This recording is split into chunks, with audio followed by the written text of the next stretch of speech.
I'm working on a 2016 Volkswagen Tiguan. I'm replacing the turbo. Just thought I'd make a video because this is kind of an interesting failure.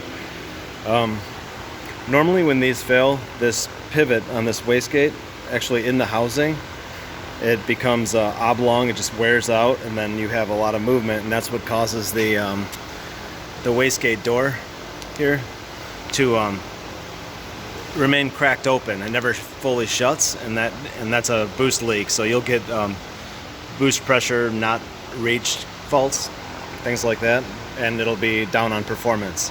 This one failed a little bit different. Here's the new one. The old one here, the wastegate actuator is actually is stuck. It's holding the door in a cracked open position. This door right here, you can move it around. It's not seated. It's cracked open.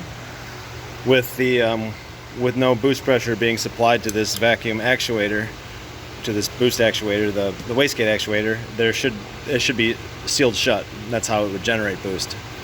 So it's not a serviceable component. This is the way it's attached to the turbo itself. It's not something you can replace.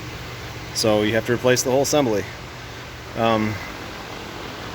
It's just a kind of a weird failure. Normally you see the pivot at the exhaust housing wear out.